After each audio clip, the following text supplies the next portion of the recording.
everybody. I'm Red Squirrel. What's up? Whoop, whoop. Here comes Darren. We're by ourselves again today. By ourselves pushing buttons. How's it going at the Florida retirement? That's what I feel like. I feel like a gambler that retired. This is what happens. I look terrible. I got a spray tan today, and I've got between my Panama jacket and my giant gold chain. I feel like a beach bum is living under the bridge.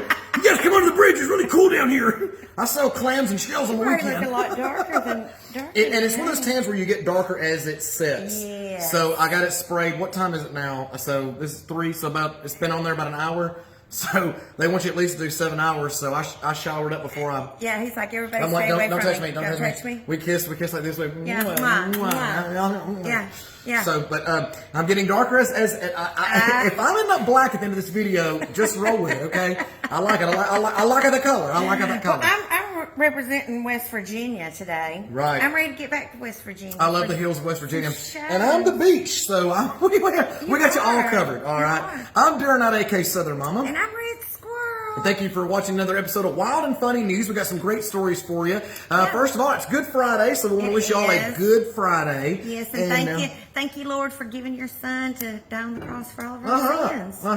Yep. The one man that's mentioned in all religions. He today was about. I don't know why they call it Good Friday. It was the day he was crucified, but it was Good Friday because it's good because in a couple of days he's going to show us that he was everlasting. That's right. Now, also it is Friday, so it's Whiskey Fridays, and we usually don't give shout outs, but we'd love a sponsorship. I think we need to get on that. I think John needs to get on that. Yes, absolutely. But today I'm going to give him a shout out. Today we're drinking. We haven't tried it yet. We need to do hashtag.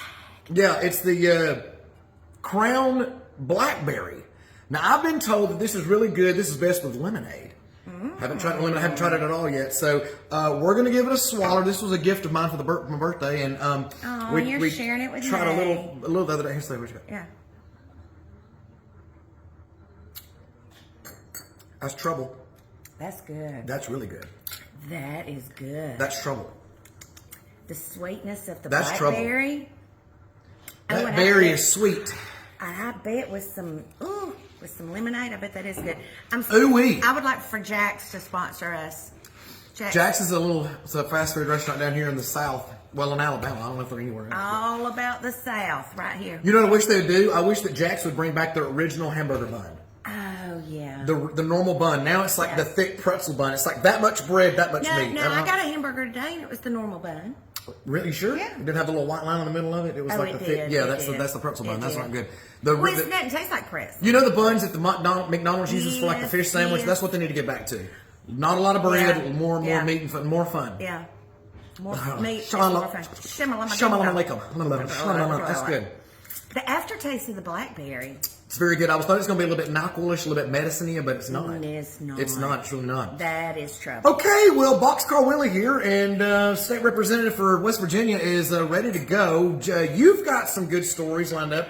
Now, you ran a couple stories by me. I didn't get any details. You had some crazy headlines, though. Crazy. And we usually don't brief each other on the details of our story because we want initial reactions when we film. So, in other words, it's the most unprofessional podcast that you'll watch. But it's good.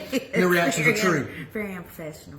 The reactions are true, though, and it's a lot of fun. And we want to thank you for following and watching. Our followership is going up higher and higher, and we're getting more and more demands for these. And so they're longer videos. You got to captivate someone's attention with the first 15 seconds of a video, and we don't always do that with these podcasts, but we do roll them out, and they're only about 10 minutes long. We try to do one story each, and buddy, it's catching on, especially with TikTok. So we really like it. Thanks so much for watching and following. Jonna, I know you've got something in the works. I do.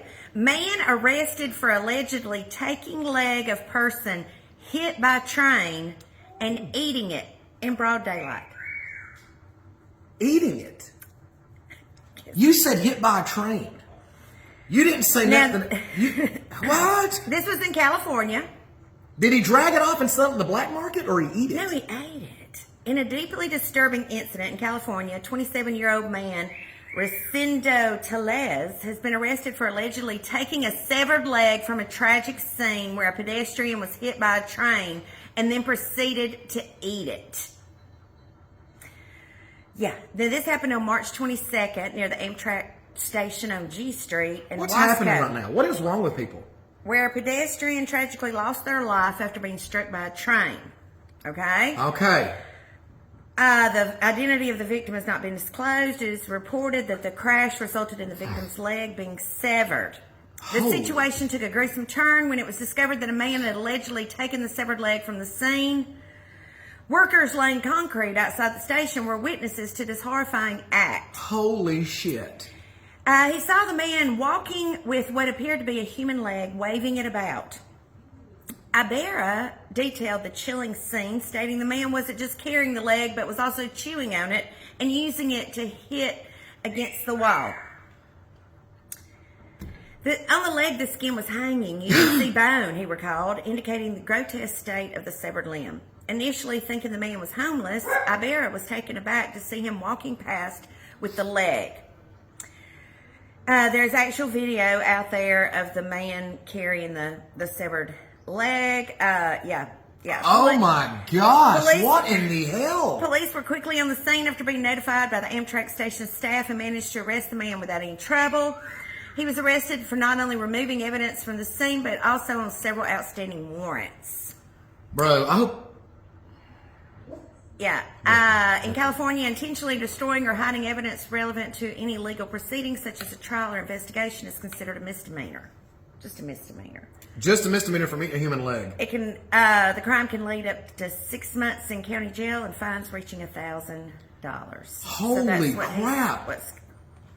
That is so gross. I would feel like we were like in a zombie apocalypse. Imagine you're working, right? And you're like, John, hand me that wrench. Yeah. Here's the wrench, man. You know, you're like, oh man, it's hot out here. You know, make sure the strobes are on the construction truck, bro. Yeah. The traffic's crazy. Yeah. Hey man, what are you doing? Hey man, that's a leg he's got from that rope over there. Yeah. Hey man. Oh my God, he's eating it. I mean, don't they get them damn people in California, them homeless people, anything they want? They can pop a tent up in the courthouse lawn. They feed them. They have drug rehabs where they can just go and take all the drugs that they want, and they just have the clinic there in case that they fall out and die. They bring them back. Yeah. They give them everything they want. That's just proof that no matter how much you give somebody, it's never enough. They give these goddamn people everything that they want. Now the son of a bitches are eating one another. Holy shit! So gross. That is the craziest shit I've ever heard all week long. And we've covered some crazy ass shit. Yeah. He'd eat the leg. Death penalty. I'm sorry. Death penalty. It's considered death penalty. Misdemeanor. No, that's not a misdemeanor. How's that a misdemeanor? What if that were your loved one that got hit by the train? Well, here's my deal. Abuse to a corpse is a felony. So, but eating one's not? I mean, California, what the hell is going on? If that were my family member or friend, that's crazy. and you're chomping on their leg, you getting your ass beat. Oh my God, that is absolutely. I'm trying to make it funny. As a comedian, we're trying to make this a funny podcast, but I don't know how to do that. Not with this story. Don't be eating on Darren's leg. Give that back to me. A misdemeanor. Yeah. Why? I don't know. See, I don't know. So if you go too fast in the car, it's reckless driving, and it could be upwards of a felony if you wreck or whatever. But now you can eat a human. It's a misdemeanor. So, as in, he was able to bond out like an hour, 30 minutes later, and he'd just go back and do it again. Holy shit! That is crazy. Well, switching gears here, another crazy story. This would drive me up the wall. Both these stories have made me angry. This is like Angry Friday. Angry Friday. This is a wild story, though. A woman who won $43 million was offered a steak dinner instead. Okay. Katrina Bookman was playing the slots at a resort World Casino in Jamaica, Queens, when she secured what would have been the largest machine jackpot in United States in the U.S. history. $42,949,672 American dollars is what this baby won on this machine. And she even celebrated the winnings by taking a selfie with the machine. All of the other guests at the casino were gathering around her, other patrons of the restaurants, and then, of course, security came. And they ushered her off the floor, and as they were walking her away, they told her that she needed to come back the next day to discuss her winnings. But when she asked an employee what she had walked away with, he responded, "You didn't win anything." The New York State Gambling Commission said Bookman's machine had malfunctioned. Oh, hell Now, no. I'm gonna jump ahead of the story a little bit. This is Miss This is Miss Bookman with her. This is a picture in the background of the machine that she. There's the money that she won. That's her right there, and she won fair and square. The you know, it's crazy to me. I feel like if you put the money in, it'll take the money, but if you win, it ought to dish it out. Yeah. And they're saying here now that that she didn't win, that the machine malfunctioned, and there's a disclaimer on all of the machines that says malfunctions, void all plays, and pays, or excuse me, pays and plays. To me, that's bullshit. To me, they can do that for anybody. Exactly. Winning. That's just a way of saying, well, we're just like, yeah, we're not going to pay it. That's not right. And I know that's a lot of money, but to me, if I was her attorney, which she has gotten one, when they offered her a steak dinner, that would have been to me, that is the casino's way of saying, hey, you won. You won something. We're not going to give you that, but we're going to give you this. Okay? Because all they could have done is say, sorry, your machine has malfunctioned. We're terribly sorry for the inconvenience, but you don't win anything because it malfunctioned. They didn't do that. Instead, they're like, well, look, we'll give you a steak dinner. You win a steak dinner instead. To me, that's them admitting that she won something.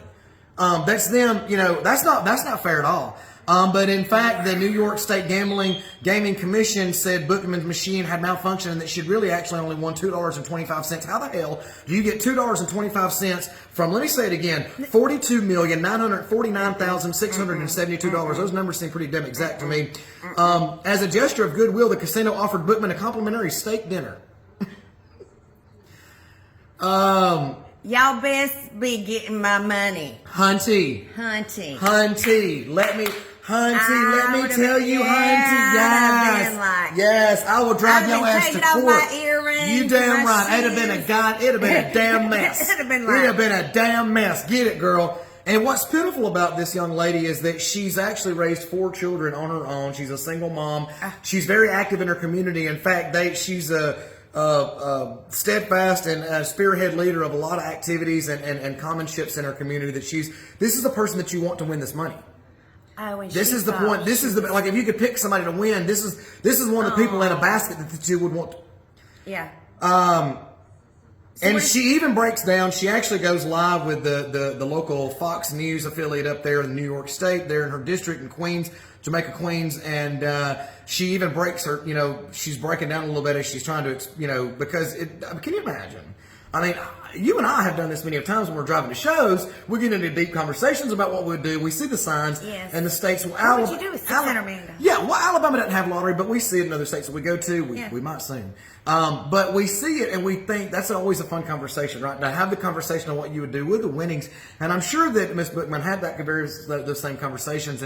And one of her leading answers was that she wanted to not only give obviously back to her family that's in need and she's needing the money to pay her bills, but to give back to her community. So I really hope that they do something else with this. And in fact, the lawyer is at least trying to get the casino to give the machine's top winning, which would have been around, they're claiming $6,500, which is nowhere near what she, I think, should accumulate. I think if anything, they ought to at least give her $5 million.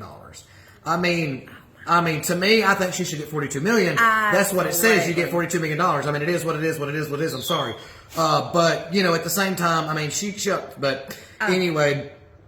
Wow. She said that you can claim the machine is broken because you want it to be broken. Does that mean it wasn't inspected? Does it mean, and to me, it should be against the law for them to be able to put that disclaimer on the machines. See, if you and I walked in there, exactly, at any point in time, it doesn't matter if it's $42 million, if it's $8, whatever it is, at any time they can say, nah, never mind, you don't win that. That's not, I don't know how the casinos work, but I've never seen that at a machine or a casino down here. Maybe it's on all of them, I don't know. But that just seems to me that should be extraordinarily. It's out. Yeah, it's an out for the machine. Yeah, that should be illegal anywhere in the continental United States for any machine to say that. Now, it took my money. We soon may have a deal with the gaming service, so we're not going to go any further with that. But hey, we do hate it for Miss Bookman, and hopefully her and her attorney will work out a deal with the casino. So that's pretty crazy. Yeah, she deserves that. I'd be like, hell no, y'all better get back my money. Go give me my money, honey. I'm with you. I'll drive you down. When you get that money, honey, call me. Call me and Squirrel. I bet we'll hang out with you, baby. Yeah. We got you, boo-boo. I'll drive you a golf cart. I'll do anything you need me to do.